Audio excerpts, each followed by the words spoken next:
से कीमत है मेरा। मैं फिलोसफर नहीं हूँ, मैं फ़लसफ़ी नहीं हूँ, मैं रिसर्चर भी नहीं हूँ, मैं एडमायरर हूँ। सिर्फ अगर कोई क्वालिफिकेशन या बैठने की हो सकती है तो वो एक हो सकती है। मैं कौम को और ख़ास तौर पे नई नस्ल को जो डिसअपॉइंटेड है, मायूस है कि ये मुल्क, आपने खुद ही बातें जितनी की हैं, एक आम बच्चा यूनिवर्सिटी कॉलेज में जाने वाला समझेगा कि पता नहीं पाकिस्तान बनना चाहिए था कि नहीं चाहिए था। मैं बच्चों से कहूँगा कि 1699 गूगल करें, बादशाह मस्जिद की तस्वीर देखें, उसके सारे मीनार नहीं मिलेंगे आपको उस तस्वीर में, बादशाही मस्जिद के।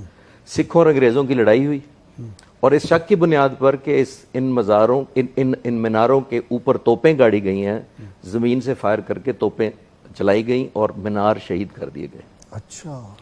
सन 1700 से ईस्वी से लेकर तकरीबन 250 साल तक ना अजान हुई ना नमाज हुई। हम बच्चों को क्यों नहीं बताते बादशाह मस्जिद? अल्लाह। सिखों ने इसको घोड़ों का अस्तबल बना दिया, मिलिट्री कंटोनमेंट बना दिया, जो दीवान खाने थे।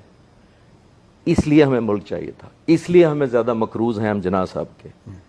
और ये बहुत सारे बच्चों को शायद ये मालूम ही ना हो कि 1930 में अंग्रेज़ों ने कुछ फंड मुकर्रर किया मुसलमानों के कहने पर। कुछ नोटेबल्स ने कहा कि इसको रिकवर कर लें, तो उन्होंने हर साल फंड रिकवर करना शुरू किया। और मस्जिद जो इस हालत में आप देख रहे हैं 1960 में आई थी, पाकिस्तान बनने के 13 साल बाद, कि अंग्रेज़ों को कहा गया कि मुसलमानों के जज्बात जो मजरू हैं, इस मस्जिद को जो शहीद किया गया इसको रिकवर करें। तो मीनार सबसे पहले किए गए। लेकिन मैं कह रहा हूँ रेनोवेशन, ब्यूटिफिकेशन के सेंस, मैं उस सेंस पे अर्ज कर रहा हूँ, स्ट्रक्चर नहीं कह रहा। एक बात मैं ज़्यादा जिना साहब की शान में सिर्फ मिसालों से वाजे करना चाहूँगा, और कोई कंपैरिजन मैं आजकल के लीडर का इसलिए नहीं कर रहा। मैं एक चैनल पे बहुत अरसा पहले गया, बहुत बड़ा चैनल था, बहुत बड़ी एंकर थी, उसने कहा मेरे साथ 1-on-1 प्रोग्राम करें 1 घंटे का, और 45 मिनट जना साहब की करेंगे आप बात, और 15 मिनट आज के लीडर से कंपेयर करेंगे। मैंने कहा जी मेरी मादरत, मैं आपके प्रोग्राम में या शामिल नहीं होऊंगा या किसी और को बुला लें कंपैरिजन करने के लिए, क्योंकि कंपैरिजन है नहीं कोई। ये वो शख्स है जो सिगार पीता है बड़ा महंगा और मरते दम तक पीता रहता है।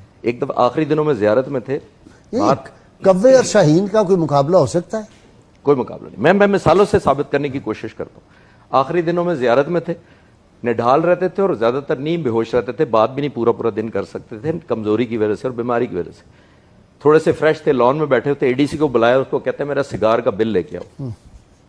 तो एडीसी ने कहा कि सर आप गवर्नर जनरल हैं, आपकी इंटाइटलमेंट है, तो आपकी तबीयत भी ठीक नहीं थी, तो ये बिल तो अदा हो चुके हैं। कहते हैं सारे बिल लेके आओ। सारे बिल मंगवाए गए, जाती चेक बुक से बिल काटा और अंग्रेजी में कहा, मैं उर्दू में बताता हूं, उन्होंने कहा सिगार पीना बुरी आदत है और मेरी कौम मेरी बुरी आदतों का खर्चा क्यों उठाए।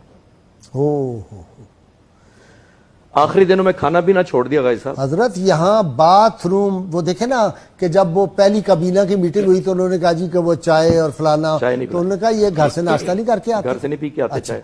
एक और मैं सिर्फ ऐड कर दूं, गवर्नर जनरल वो है जिसने पाकिस्तान बनाया है, ये ज़हन में रखिएगा, आज का गवर्नर नहीं है। नहीं, आखिरी दिनों में खाना पीना छोड़ दिया।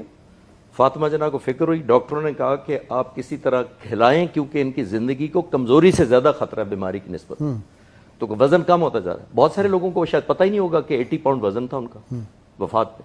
जी बिल्कुल, इतने कमजोर हो चुके थे, इतने कमजोर। एडीसी को याद आया कि जब लाहौर तशरीफ ले जाते हैं ममदोट हाउस, तो वहां का फलां बावर्ची बुला लेते हैं, क्योंकि उन्होंने परमानेंट स्टाफ नहीं रखा हुआ लाहौर में। जब वहां ठहरते हैं जना हाउस में, तो बावर्ची फलां जगह से आता है, तो वो पसंद आया इनको बड़ा।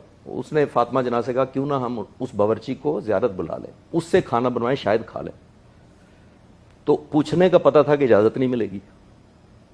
चुप के उसको टिकट भेजा गया, उन दिनों जहाज़ पे बुलाया गया कोयटा, फिर ज़ियारत। फातिमा जना ने उस बावर्ची को कहा कि जो जना साहब की पसंदीदा डिश है, जो तुम सबसे अच्छी बनाते हो, बनाओ।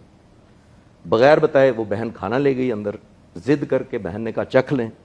खुशगवार हैरत हुई उसको जब वो खाते चले गए और पेट भर के बड़े दिनों बाद खा लिया। बर्तन उठाए गए, बाहर खुशी का समा था कि आज जना साहब ने पेट भर के खा लिया। थोड़ी देर बाद एडीसी को अंदर बुलाया और कहा ये खाना किसने बनाया था? हाय हाय। अब किसी की हिम्मत नहीं थी कि झूठ बोल सकता, तो एडीसी ने जना साहब से कहा कि सर ये वो जो ममदोट हाउस लाहौर वाला बावर्ची, हमने वो बुलाया था क्योंकि आपकी ज़िंदगी को इतना ख़तरा था। कहते हैं उसको बुलाओ। बुलाया, उसको कैश इनाम दिया, उसकी रिटर्न टिकट का खर्चा अपनी चेक बुक से काटा और अंग्रेजी में कहा इसको वापस भेज दो, ये गरीब कौम है, मेरे मुंह के जायके के लिए इस अय्याशी की मुतहम्मिल नहीं हो सकती। होय होय होय होय। अब कंपेयर करें, with due respect میں تھوڑا سا ڈس ایگری یہ کروں گا کہ اگر آپ جیسے مفکر لوگ بھی مایوسی کی باتیں کریں گے تو جو 20 سال کا یونیورسٹی کا بچہ یا بچی ہے ان کا کیا بنے گا؟ میں کہتا ہوں لا تقنطوا من رحمت اللہ، مجھے پھر آ کے حوصلہ دے دیتے پہلے ان کو ہم نے وہ پاکستان نہیں دیا جو ان کو ملنا چاہیے تھا. بس جو قائد اعظم نے سوچا تھا